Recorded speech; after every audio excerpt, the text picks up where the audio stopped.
Hello बच्चों, मैं हूं अजय और आप देख रहे हैं अपना चैनल द इजी कॉन्सेप्ट। मैंने इसके पिछली वीडियो में घर्षण विद्युत बताया था। यदि आप 2027 में एग्जाम देने वाले हैं फिजिक्स से और क्लास 12 में पढ़ते हैं तो आपके लिए बहुत बेस्ट चैनल होने वाला है। इस पर मैं टॉपिक वाइज वीडियो डाल रहा हूँ। यदि आप अगर पूरा शुरू से वीडियो देखते हैं और इसका मैं प्लेलिस्ट भी बना रखा हूँ, तो आप जाइए देखिए और 2027 में ये वीडियो सब आपके लिए बहुत ज़्यादा हेल्पफुल होने वाला है। तो चलिए वीडियो को आप लाइक कर दीजिए, चैनल को सब्सक्राइब कर दीजिए और हमारा काम है आपको बढ़िया से बढ़िया कंटेंट देना। चलिए शुरू करते हैं आज का अपना टॉपिक, आवेश। ये बहुत ही मोस्ट इंपॉर्टेंट क्वेश्चन है। यदि आप क्लास 12 में, तो इससे एक क्वेश्चन एकदम पक्का है कि रहेगा, एक ऑब्जेक्टिव और एक 2 नंबर का सब्जेक्टिव। तो आप जानिए कि आवेश क्या होता क्या है। तो आवेश क्या होता है तो मैंने पिछले वीडियो में बताया था घर्षण विद्युत। यदि दो वस्तुओं को आपस में रगड़ते हैं तो एक पर प्लस आवेश और एक पर माइनस आवेश। तो यदि आवेश कैसे उत्पन्न होता है तो समझिए। ये मान लेते हैं एक हमारे पास कोई वस्तु है और इस पर कोई दूसरा कॉलम कॉलम हम क्या कर रहे हैं, रगड़ रहे हैं। तो जैसे इस पर रगड़ेंगे, इसको उठा के अगर इस पर हम रगड़ना शुरू कर दें तो होगा क्या कि इलेक्ट्रॉनों का आदान प्रदान होगा। एक पर से इलेक्ट्रॉन दूसरे पर जाएंगे और इलेक्ट्रॉनों का क्या होगा, आदान प्रदान होगा। तो जब इलेक्ट्रॉनों का आदान प्रदान होगा तो किसी पर इलेक्ट्रॉन अधिक हो जाएंगे और किसी पर इलेक्ट्रॉन कम हो जाएंगे। इसी को बोला जाता है आवेश। तो क्या होगा कि जब, ऐसे लिखिए एकदम आसानी से, इलेक्ट्रॉनों की इलेक्ट्रॉनों का कमी इलेक्ट्रॉनों का कमी या अधिकता को ही आवेश कहा जाता है। को आवेश कहा जाता है। तो इलेक्ट्रॉनों का कम हो जाना या अधिक हो जाना क्या कहलाता है, आवेश कहलाता है। और आवेश कितने प्रकार का होता है तो 2 प्रकार का होता है। आवेश के प्रकार, आवेश टोटल कितने प्रकार का, 2 प्रकार का। कौन कौन? तो पहला प्रकार है धन आवेश। पहला आवेश कौन है, धन आवेश, पॉजिटिव चार्ज। और दूसरा आवेश हमारा कौन सा है तो ऋण आवेश। धन आवेश किसे कहा जाता है तो जब इलेक्ट्रॉन कम हो जाए तो उसे क्या कहेंगे, धन आवेश। और जब इलेक्ट्रॉन अधिक हो जाए तो क्या उसे कहेंगे, ऋण आवेश। इसका डिफिनेशन क्या होगा, जब इलेक्ट्रॉनों की कमी हो जाए, जब इलेक्ट्रॉनों की क्या हो जाए, कमी हो जाए, तो उसे क्या कहते हैं, धन आवेश कहते हैं। और जब इलेक्ट्रॉनों की अधिकता हो जाए तो उसे क्या कहेंगे, ऋण आवेश कहेंगे। और ये भी याद रखिएगा कि जब धन आवेश उत्पन्न होता है तो बोला गया है इलेक्ट्रॉनों की कमी हो। कमी कब होगी, जब वो इलेक्ट्रॉन देगा, तभी तो इलेक्ट्रॉनों की कमी होगी। जब इलेक्ट्रॉन देगा तो यानी उसके द्रव्यमान में क्या आएगी, कमी आएगी। तो जब इलेक्ट्रॉनों की कमी होगी तो याद रखिएगा जब धन आवेश उत्पन्न होता है तो द्रव्यमान कम होता है। उस परमाणु का द्रव्यमान क्या हो जाता है, घट जाता है। नीचे एरो का निशान बता रहा है कि द्रव्यमान घटता है।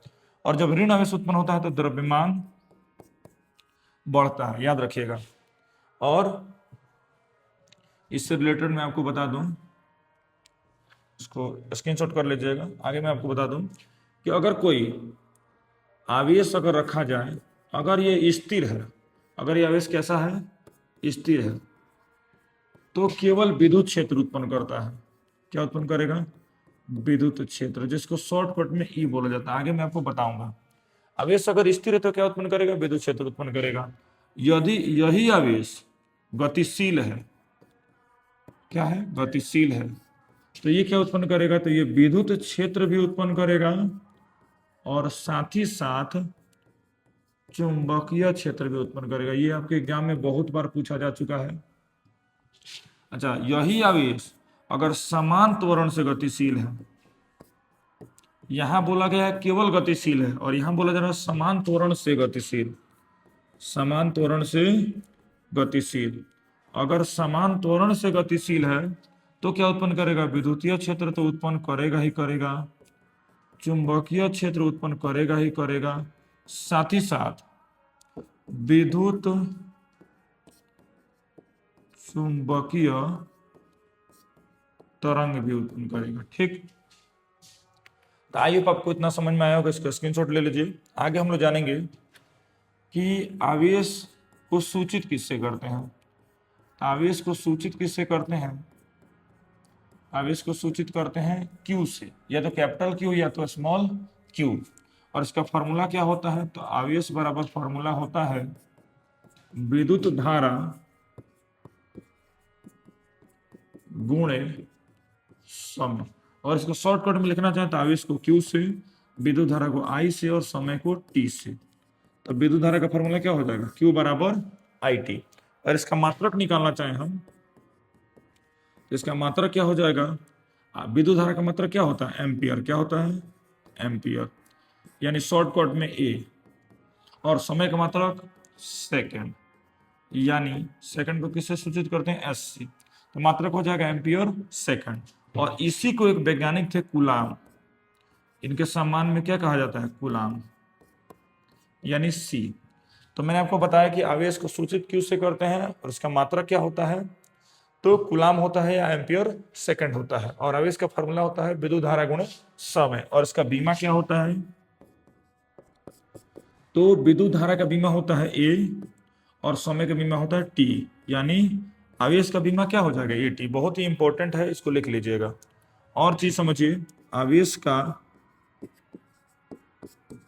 जो सबसे बड़ा मात्रक होता है, सबसे बड़ा मात्रक होता है, ये होता है फैराडे। क्या होता है? फैराडे, जिसको सूचित करते हैं F से। और सबसे छोटा मात्रक क्या होता है? सबसे बड़ा पता चल गया, तो सबसे छोटा मात्रक भी हम जान लें। तो सबसे छोटा मात्रक होता है फ्रैंकलिन। क्या होता है? फ्रैंकलिन। और आपको मैं बता दूं, इसको भी स्क्रीनशॉट कर लीजिएगा। एक फैराडे बराबर 96,500 कूलाम होता है। ठीक, ये भी आप याद करिएगा कि आवेश का सबसे बड़ा मात्रक फैराडे होता है, आवेश का सबसे छोटा मात्रक फ्रैंकलिन होता है, और एक फैराडे में 96,500 कूलाम होता है। तो मैंने आपको बताया कि आवेश क्या है, आवेश कितने प्रकार का होता है, आवेश का मात्रक क्या होता है, आवेश का छोटा मात्रक, आवेश का बड़ा मात्रक, आवेश का बीमा, आवेश का फॉर्मूला। अगर आपको वीडियो पसंद आए तो वीडियो को लाइक करें, चैनल को सब्सक्राइब करें, अपने दोस्तों के पास शेयर करना ना भूलें। चलिए मिलते हैं नेक्स्ट वीडियो में। राधे राधे।